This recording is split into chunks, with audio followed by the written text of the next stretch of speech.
So welcome to this episode of Your Brain on Climate. I'm Dave. Now look, in this episode, I'm going to try something a bit different. Usually what I do is just play an interview.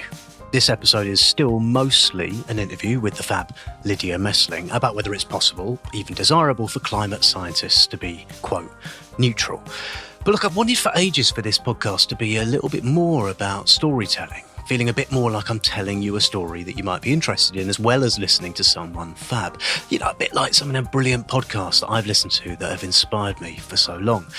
So I'm going to try something different. In this episode, there's a bit more me than you might be used to, and a bit more of a walkthrough of what I think, some of the things I've read and heard about this topic and what it all makes me think about. Now, why am I saying all this? A couple of reasons. Firstly, because I hope you like it. If you do, please let me know, drop me a review, send me an email to hello@yourbrainonclimate.com. And secondly, frankly, it takes a lot more time. I have done a script. There is a structure. Now look, that's fine. That's great. I'm really happy to do it if people like it. But perhaps you might consider, if you don't already, rewarding that time with a donation via Patreon, www.patreon.com/yourbrainonclimate. Now, as I understand it, the best way to do that these days is via the Patreon website, not the app, because Apple are about to start taking a big fee out of its iOS app of Patreon. And I think we can all agree that Apple have got quite enough cash as it is. So go online, www.patreon.com/yourbrainonclimate, and give me some dosh if you like it. And as always, the owls are here. Listen out for the owl noise for any links which you'll find in the show notes. All right, let's get on with it. Here is this new format episode of Your Brain on Climate. I hope you enjoy. Your brain on climate.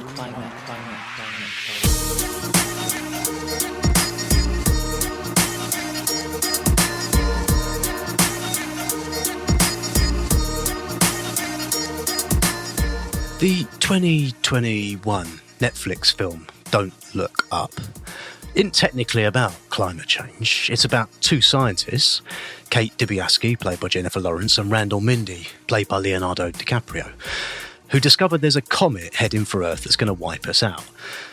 But it is really about climate change, or more specifically, it's about how hard it can be to communicate the awfulness of something like climate change, which is news most people, probably even including me, aren't really ready to hear. Most people would prefer, metaphorically speaking, not to look up. Now, perhaps the most famous scene in Don't Look Up is when Dibiasky and Mindy are invited live on telly to talk about it. It's one of them daytime fluffy shows, and their message just isn't really getting through. It's headed directly at Earth, and it really likely will hit. This sounds very, very exciting. Exploding stars, like stars actually explode. So how big is this thing? Could it like destroy some Eventually, house? Kate Is that possible? has enough. When we're all 100% for sure gonna fucking die! Hey, Kate. Sorry. And then she leaves. Now, look, if you haven't seen the film, well, you should. It's good. Go and watch it at once. But suffice it to say, without spoilers, it doesn't really go well from here on. She's dismissed. Okay. Well, the handsome astronomer can come back anytime, but the yelling lady, not so much. Not so much. Join us tomorrow when our guest will be the man. And that scene feels like a great place to start this episode of Your Brain on Climate. Like I said, Don't Look Up is not about climate change, but one of the things it definitely is about is what the role is and isn't of scientists to communicate the awful things that they know, i.e. about climate change. How do you talk about it? Should scientists get emotional? Should they be moved to communicate with passion about their work? Or is the job of a scientist just to sit there in the background, quietly churning out the numbers and let other people do the communicating? As the film shows, it's super easy. It's the oldest trick in the book to have a pop at the messenger if you don't like the message, which, as the film shows, can be pretty crap for the messenger.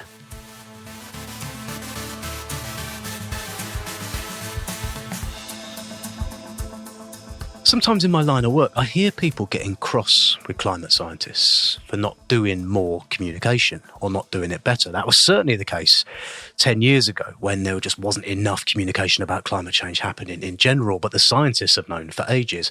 And look, implicit in that idea is the criticism that there's, the idea there's some sort of duty on climate scientists, a responsibility that they have to tell us what they know, that it's kind of their fault that the world hasn't got climate change by now. I still think that's hugely unfair. Not least because the reason we haven't sorted climate change by now has got nothing to do with no one saying there's a problem, but because it's a hard thing to communicate on climate change and a hard thing to do well, particularly if you're trying to get across not just that climate change is bad, but that as a result of it being bad, we should bloody well do something. But yeah, climate scientists are the second most trusted climate messengers in the UK. We'll come to the first later on. And trust really, really matters, particularly in a place where it's harder than ever for people to know who to trust. And this trust comes about in large part because of the objectivity of climate scientists. So how do you square that? What does that mean? Do they have no opinion about what should be done about climate change? Or if climate scientists are going to communicate more about climate change, do they risk undermining the very things that make them trusted in the first place?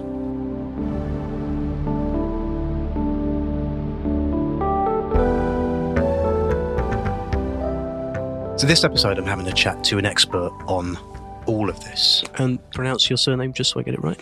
Messling, like a small mess. Yeah. Like a little mess. Like a little mess. Good name for a cat. Lydia Messling is a climate engagement specialist. Dr. Lydia Messling has a PhD, which looks at when and how climate scientists should get involved in advocacy, in activism, which, to be clear, she's got absolutely no problem with. It's not so much like getting my head around the climate science, it's the what next. So we'll touch on this, because climate science, or like any kind of natural science, tells you the descriptor of what things are. It explains, well, kind of explains what it is we're seeing and why that might be, but it doesn't tell you like what to do next. There's no should in science. And the gut feeling then is that human interpretation of that's very scientific, very objective description of what's going on.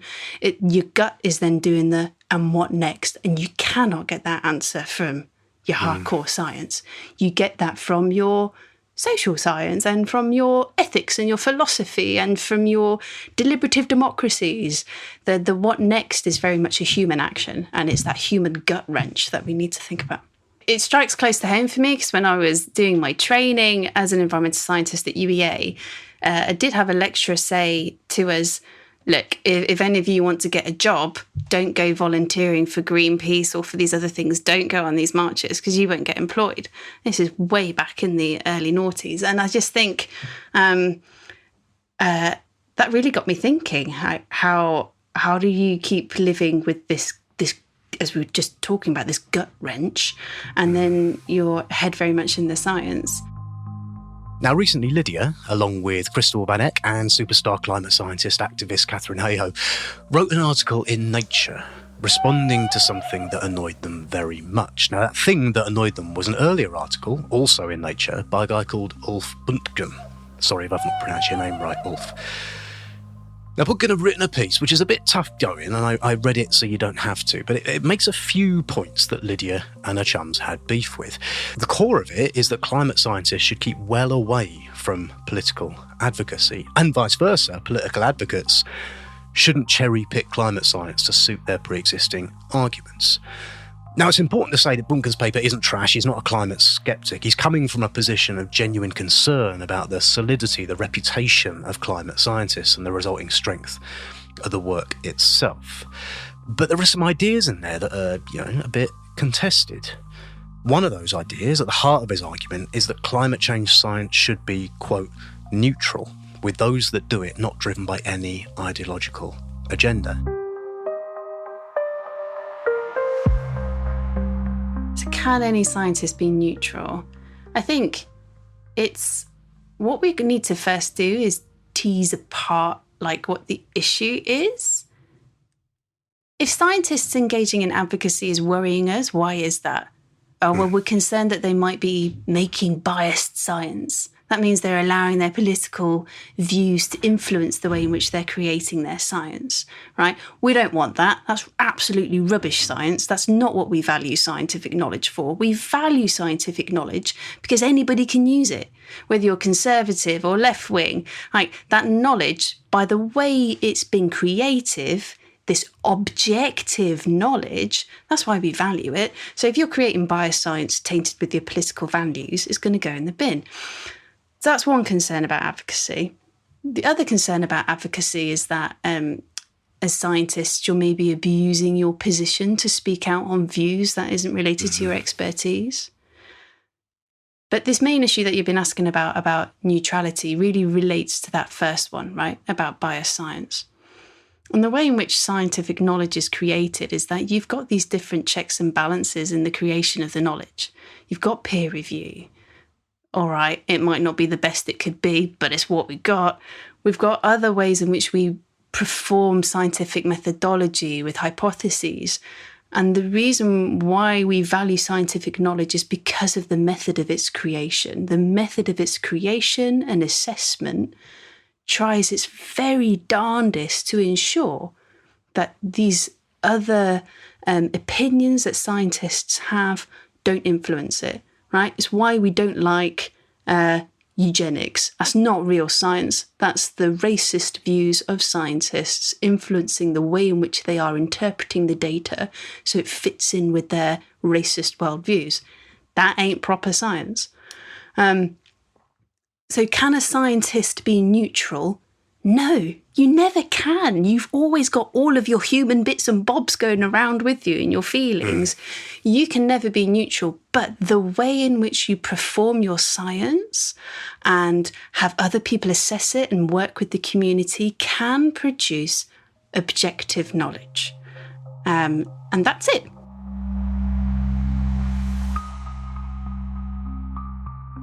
Sounds like semantics, but it isn't. It really matters. This debate about neutrality reminds me of what the BBC were doing when they were supposedly being balanced on climate change up until a few years ago. So you probably remember their requirement used to be that to be editorially balanced, they had to give equal prominence to both sides of the, I'm doing bunny ears here, debate on climate change. So you'd get two scientists, one of which saying climate change was real and one of which saying it wasn't, despite the fact that the overwhelming majority of scientists think climate change is real. And this is a stupid way to reflect reality.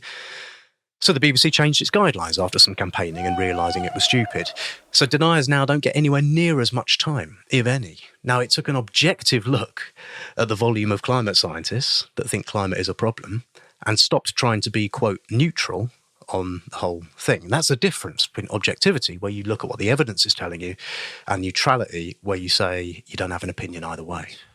Like when you were starting out becoming a climate scientist, it wasn't because you randomly ticked a box, it's because you cared about climate change.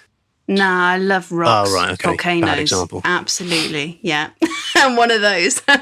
Yeah, I really found that interesting. Yeah. But yeah, I started it out because of that, but I found it interesting when Climategate happened during my first year at university. Say a bit more about that in case people don't remember. So Climategate was when a load of climate organisations got hacked by climate denialist groups, and they read all their emails and they claimed to have found admissions of guilt or admissions of dodgy dealings in the science done by the scientists. Actually, several independent investigations later found that everything that the scientists were doing was above board, absolutely rigorous, no biased science going on there. And it was all fine. But the key issue with that is that I was watching my lecturers go, how do we deal with this? And people are saying that our science is bogus, and it's not. But there was also this feeling that the science should just speak for itself. They can't kind of come out and defend themselves, because then it just turns into a he said, she said sort of thing with these denialists. And that's why one of the reasons why they have all of these investigations is to show, actually, no, the science is rigorous. This is what we need to check is going on. So for me, that was where I pivoted from volcanology into looking at actually the communication around this. I could see this wasn't just your normal kind of science. And climate change attracts all of these arguments about political advocacy and about policy because of what it means. It's that gut wrench, right? It's what that means for what it is we do next and how it is we decide we want our future to be. And there's going to be winners and losers in that. And that can change with the policies that we make.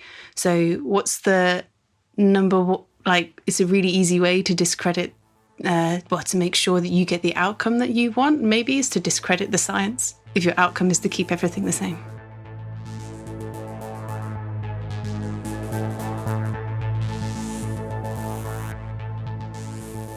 This idea that science can be, or even is, free of values doesn't really make any sense to me, because it's done by humans, and humans have values. Just listen to a chap I like very much, Professor Brian Cox, off of Space. Evangelist, although he'd hate that word, for doing science properly and for the power of the scientific method, of the importance of wanting to be wrong. But listen to how he talks about why he does what he does. Not only is he always talking about that sense of awe, of wonder that first inspired him to first pick up a telescope as a kid, but he sees no problem with the connection between science and morality and values. Before, I hadn't seen that link made between knowledge, discovery, scientific exploration, and morality and politics, and Sagan made it. So when you've seen that at the age of 12, you think, that's what I'd like to do. I'd like to find things out. But also always remember that the discovering these things about nature tells us, it can inform us, it can point us in the right direction about how we should behave. So, okay. So what are I want to sort of go through the stages of this, because I'm really intrigued by the idea that it's impossible to take values out of science, even if we wanted to. And I guess, like, right at the very beginning, why is a bit of scientific inquiry done in the first place? That's often a thing where either a human has gone, you know what, I'm really interested and passionate about this area and I would like to find out the answer, or increasingly for something like climate change, because society has gone, here, if you get a minute, could you go and have a look at what this bit of climate science is going to do to the planet? And all of that is values, right? Like, why you even, when does anyone ever just kind of go, maybe you with rocks is a bad example, but when does anyone ever just kind of go completely without human curiosity or value or intrigue, I'm going to look into a question? It feels like it never happens. It doesn't. And if it is, what's the point of doing it? Are you creating pointless science? Lydia told me about the work of Helen Douglas. In a 2009 book, Helen wrote a book called Science, Policy and the Value-Free Ideal, which describes two different ways in which human values, in practice, heavily influence how science is done. Now, the first is direct. We've got values about how the scientific process should work, what good science looks like. So for good science, there's a list of values that we have. Generalizability. Is it rigorous? Or all these other things that we apply to our assessment of science in peer review to help us assess whether it's good science or not. Well, and just on that, we don't, sorry, just to interrupt you, but we don't anymore think about what the Nazis did when they were using people as victims of science, crudely, putting them into science experiments. And we don't do that anymore. We've decided that, like, the scientific process, we want it to be objective and rigorous. If you were standing back and looking from it, what you would do is you would go, well, the best way to do that is to do more experiments on people and less experiments on models of people. Yeah. But we've decided we don't do that, right? Because that's ethically bad. So even the scientific process itself is defined by values. It is. And that's the case of where, like, ethical values have played a direct role in what it is we see to be ethical science or not. I mean, you could be producing scientifically robust and have good methodology and it'd be completely unethical, right? So it could be fulfilling the tick boxes for what makes for good science, but could be completely unethical.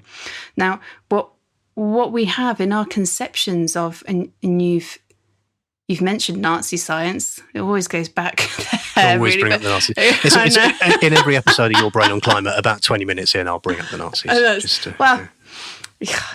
You know, I spent a whole summer sat in an Oxford library reading about eugenics and Nazi science research. I wrote a whole chapter on it for my thesis and then didn't include it at all. It was so painful having to delete a chapter. Nazis. I hate these guys. Yeah, to take Nazi science, that's a case where there is clearly some other value judgments having an influence on their work. But let's just take a step back to that scientific method. We do want some values in science in judging science as to whether or not what you're creating is any good. And you have to make those judgments.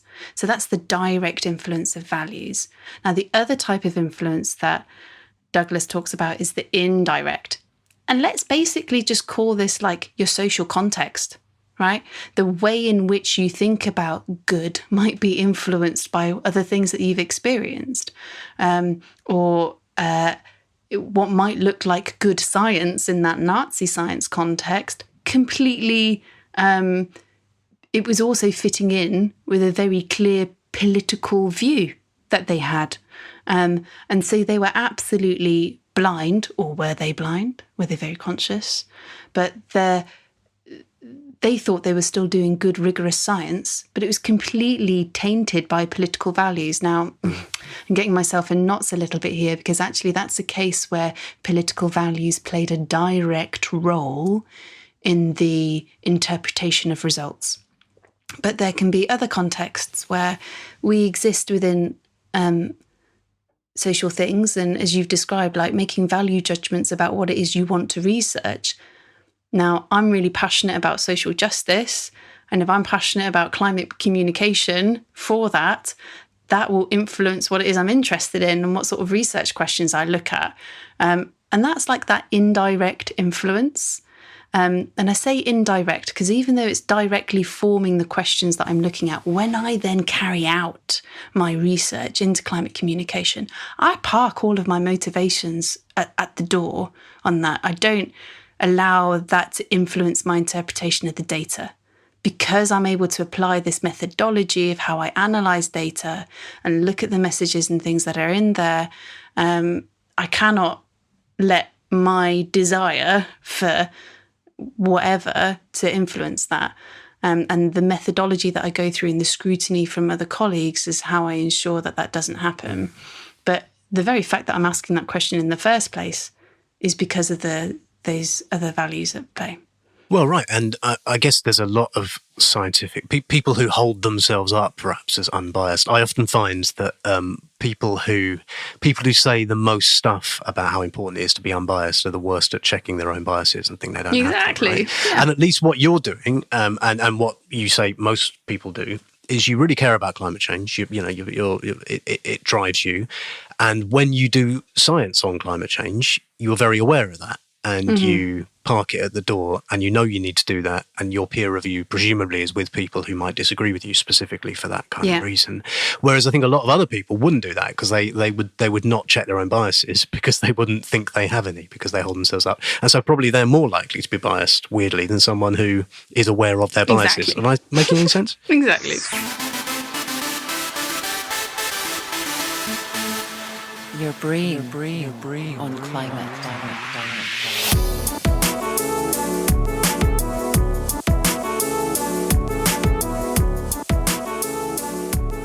Well, welcome back to Your Brain on Climate. And in this episode, we're looking at climate science and whether climate scientists can or indeed should be, quote, neutral, leaving their values at the door, not talking about the implications of what they know about for policy or politics. Does caring about the outcome of your science mean you're more likely to get bad science? And we've established that it shouldn't. So there's a different thing, objectivity, which is key to the scientific process, that process specifically being about weeding out bad science. But it does feel unfair and unrealistic to expect the people that do the science not to care and not to want to speak out about what they know, particularly given how trusted they are. After all, they have spent their whole career choosing to study this stuff. They're kind of invested. And none of that quite answers the question we started this episode with. If climate scientists do want to communicate, is there a good and a bad way to do that? And after all, as Kate Dibiaski's experience in Don't Look Up shows us, there are plenty of reasons you might not want to. And would you say that there is a risk in kind of how climate scientists might communicate? Like, everyone would love climate scientists to be, brilliant communicators and inspiring people, but the point must come when people would go, "Oh, hang on a minute, you're too emotional," or is that not really a thing? There's actually been quite a few studies into this, specifically looking at public perception of scientists engaging in advocacy and whether scientists doing that, climate scientists doing that, erodes their credibility with the public. Absolutely zero evidence to suggest that it does. If anything, people want to know that there is a heart beating inside that chest. And it does, it's how we assess credibility. And if a scientist is saying to you the world is going to end and it's very cold and there's absolutely zero human emotion to that, you're going to go, wait, is it really going to end? Or is it really not going to be that bad in how you're talking about it? Having a heart matters in climate communications. It really does. If we're looking to someone to tell us what to do, not just to read off a list of scientific figures, then we do look to see if they genuinely care. Humans are great bullshit detectors. So how can climate scientists do that without undermining their creds? Everything we've talked about so far has been about in the doing of the science. And what we call for in this paper is then actually in the communicating of that science. There isn't a form of peer review for your communications, other than other people calling you out for when you've said, I'm not biased, but maybe you are, right? There's not anything else out there for the moment. Now, what I've done in my other research is to look at how can, other than just saying, I'm not biased, how can scientists actually demonstrate that? Now, for people to be convinced that you've not allowed your values, and I'm going to say specifically political values, because that's really the ones we have the issue with. We're not so, there's other values that, okay, you value having tennis courts locally. Is that going to really affect some of your climate advocacy? Maybe. Political values, how do you show that your work has not been biased by those? Well, really, the only way you can truly do that is to put them all out, is to show people what they are, to clearly communicate what your values are. It's okay to say that they might even be motivating the reason why you're now communicating. But if you show people what your values are and they see your work, they can then make the assessment that you've not allowed your values to influence the way in which you've interpreted your results. Now, the caveat to that is that Joe Public might not be able to do that, right? Because they don't have the expertise to be able to do the peer review. So for scientists engaging in advocacy, there's the tension of, or just like in your communication, not just advocacy, it's really the tension that you experience from your own community, because they're the ones who make the assessment about how decent your work is. And so in my research, I was looking at like how scientists sort of navigate communication, not just sort of advocacy, but how do they navigate talking to policymakers and making it really clear where it is they're coming from, what the science is, where their expertise stops, but also makes it clear if they're talking to the general public and they are trying to engage in advocacy, maybe trying to do that as a citizen rather than with their scientist hat on. How can they do that clearly and be seen as doing that? You're always going to be heard as a scientist to some extent. But I found that there were maybe like 8 practical tips that scientists deployed for those different sorts of communications, and we won't go through them now. But they're we can about, put a little. We'll put a little link in the show notes. So people can check them out. There we go. But essentially, they're all about being really aware of how you are seen, being really aware of who it is you are speaking to, your audience, where they're coming from, and understanding how the context that you speak into can influence the way in which people hear you. So there's lots of different practical tips about how do you frame uncertainties well? How do you engage in constructive dialogue with your audience? How can you state your values in a clear way to them? All these sorts of different things. This is all about being really clear about what your values are, what your motivations are, sharing that in a way that you're comfortable with, and showing how, if it's appropriate and needed, how they influence what it is you're saying, and also show how they are absolutely kept out of your science, how the scientific conclusions are absolutely not influenced by your values. Which is presumably just as much about going, look, it's not just me, there is the largest peer-reviewed thing in scientific history. Like, there are tens of thousands of other climate scientists that find similar sort of stuff. But a lot of what you're talking about is just good communications advice in general, right? If any of us is talking about climate change, have a think about how you're going to come across to the person that you're talking to and how you can increase your chances of them not dismissing you out of hand, right? I mean, that seems like good advice. Absolutely. Yeah, absolutely. And I mean, one of the things that we tried really carefully to say in this paper is actually we are not advocating at all that scientists should engage in advocacy. That is 100% a really private and personal decision. We're just saying that trying to pursue neutrality ain't possible. So even if, as a scientist, you absolutely do not want to engage in advocacy, you don't want to go on marches, because there are repercussions from those things for your career, for good or for wrong, right? There will be other things, other tensions that you experience when you engage in those forms of communication. But your silence is not a way of guaranteeing some unobtainable neutrality, because your silence still exists within this context. And as you said, how good communications practice, how people interpret what you're saying and what you're not saying. So you can come across as being silent on an issue. That might sound like silence as assent, that you're agreeing, and you might not be. So, well, which is one of the criticisms, right? That is criticism the right word? I don't know, but one of the frustrations I think that a lot of sort of climate campaigners, certainly historically, have had with climate scientists would be, you haven't said enough, you haven't done enough, you haven't said enough things, and like that. It's not because climate scientists don't care. It sounds like they're more just they don't know how to do that in the context of remaining kind of objective. But you can end up by not speaking out or by not sort of citing your values, you could end up accidentally reinforcing the very thing you hope not to do, right? And the poor scientists, they just want to sit there and do their work. So this is why it's important that there are science translators, people who fully get the science and who are able to help do that work, who are skilled in the communications as well. This is a whole team effort here. I don't think it's fair to just point at the scientists and say they should have done more.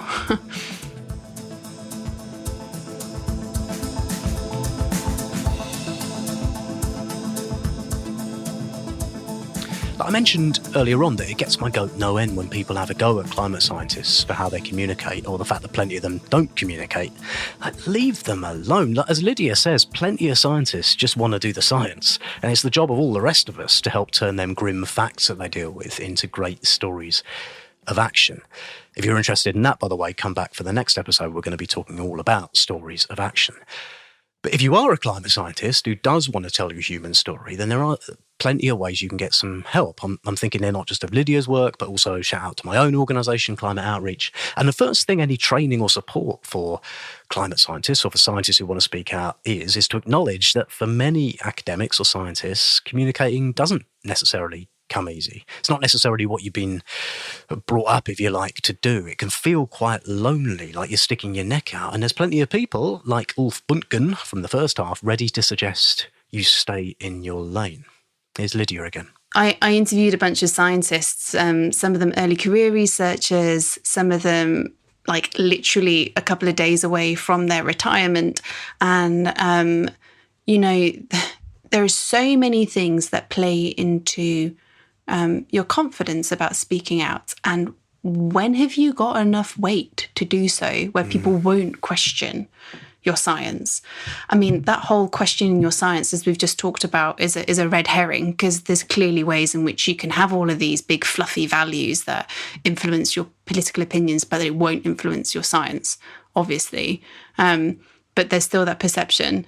But at what point? So, for a lot of scientists, it was, when I get tenure, I can speak out then, or I'll change the way I communicate, or I've explicitly been told by my research lead that I need to wind my neck in and stop speaking out as much because it's making people uncomfortable and we won't get funding.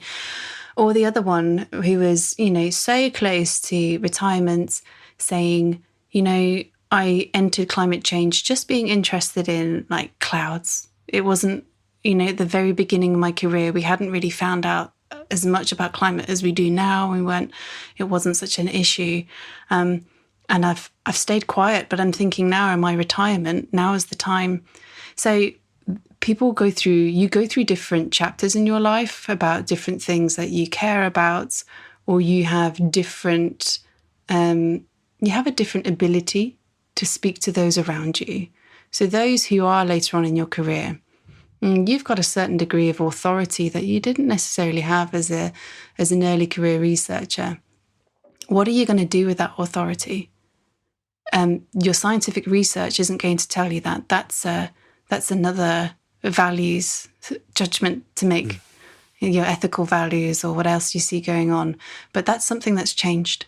And similarly, if you have all of that position now and you maybe step out of line a little bit or slip up, you might not be forgiven in the same way as you would if you were an early career researcher. So it swings and roundabouts, right? But be aware of the context that you're in and the opportunities that you have in front of you at that moment. But as I said, you don't have to do everything on your own. So joining other groups, lending your voice to that, engaging in dialogue, doing your homework. An early career researcher who is so clued up on what the consensus science is, not just in their own area of expertise, but in related areas, maybe in slightly other tangential areas of climate science, you can speak with authority because you speak with the authority of the objective science, the scientific knowledge. The authority and power is in the knowledge, not in the scientist. Right? We respect scientists to the degree in which they can understand and communicate the science. And maybe for other reasons as well. But that's why. But the power there is situated in the scientific knowledge. Well, after last year, 2023, which was the hottest year on record, a lot of people wondered whether this would continue or whether we would see a little dip. Well, the data that's released this morning by Copernicus says that globally, it was the hottest summer ever. Look, working on climate change is tough. I know that, and I don't spend all day in the trenches of the numbers and the sheer awfulness of the data. I just read about that stuff from other people. It's got to be really, really hard working on the coalface of that. Go back and listen to, I think, episode 2, one of my earliest chats with Ro Randall, when we talked about the grief of all this. Climate science is about studying something, internalising something, and talking about something that is being lost, destroyed forever. Something of incredible, deep value, kind of impossible to wrap our heads around. And that kind of knowledge can make one go peculiar, and God knows I found that out myself. And you look at it in that light, the idea that climate scientists should be obliged to express no opinion on what the hell governments and people should do about this awful information they have. Doesn't that seem a bit cruel? It comes down to your purpose. And if you're sat at a desk 9 to 5 or in a lab with lab hours, that's a big chunk of your life. And you must be going, what's the purpose of this? Climate change for me is also a big opportunity to hope. And I think that's how you have to respond to that diagnosis when you're looking at the data, when you're looking at the projected numbers for how many people are going to die from the next drought, when you're looking at the current numbers from the people starving as a result of mistimed aid allocation in response to a drought because the real-time attribution data wasn't processed quick enough in another all of these things. When you're looking at those things, this is life and death. These are people's lives. These are children's futures. You see, this is where hope is different to just wishful thinking, because wishful thinking is where you can sort of ignore those things and just kind of hope for the best. And there can be that approach to analysing data and you try and get through that. But real gritty, real dirty hope is something that stares into the abyss, that looks at all those numbers, realises what they mean, those implications, and yet you still choose to keep going back at it because you believe learning more about that can help us to respond better and avoid it. That is really purposeful hope. And that's what we need more of. And that's what I think scientists need to be able to keep facing those numbers every day. That wishful thinking isn't going to be enough. Like, you need that contextualized hope. But there does need to be a hope. And for a lot of scientists, doing the communication about their work is how they tap into that hope to keep them going. Your brain on climate.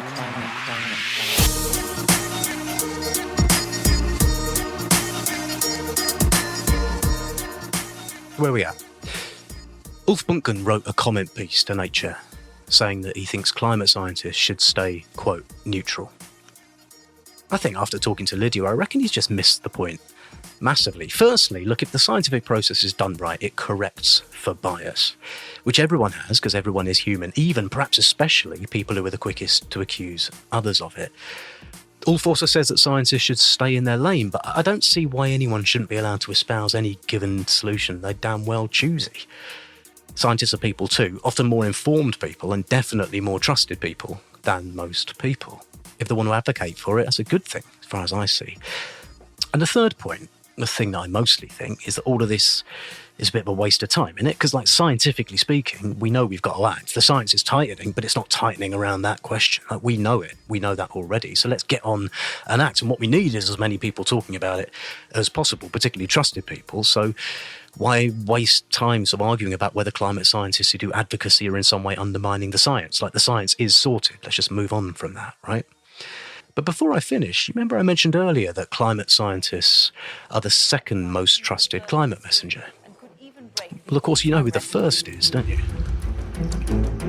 Right now, we are facing our greatest threat in thousands of years. Climate change. Now, here's a guy, he spent his whole career trying as hard as he could to be, well, objective about animals and how cool they are, because they are cool, but neutral about environmental collapse. Up until pretty recently, he'd show you wonderful birds of paradise or cavorting gorillas, but always just out of camera shot. The stuff he wasn't showing you was the devastation that humans were wreaking, that slowly but surely is wiping them out.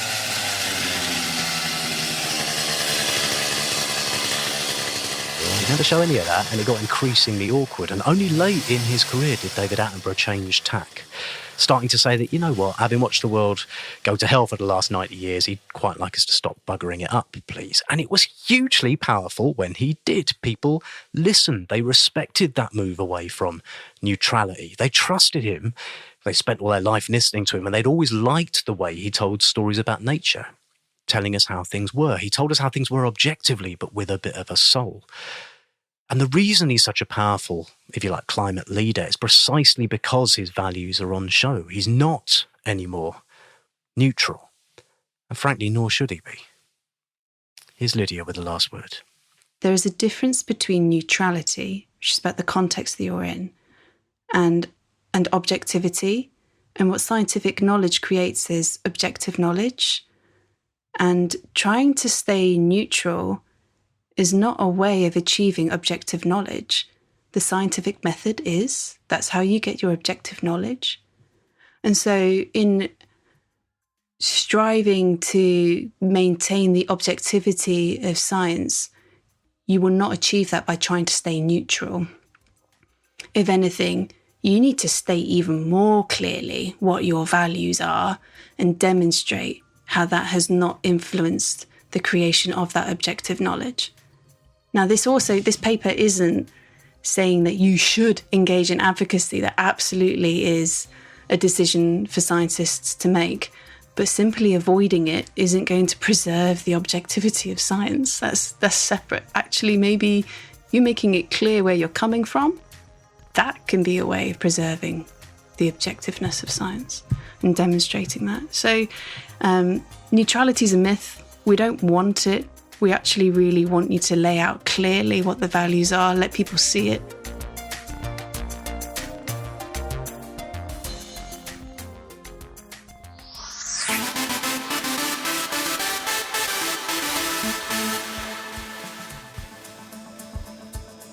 Well, that was a bit different. Look, thank you for listening, and I'd really love to know what you think of that new format. Drop me an email to hello@yourbrainonclimate.com. Leave me a review on your podcast medium of choice. That makes a massive difference. And if you like it, please do spread the word.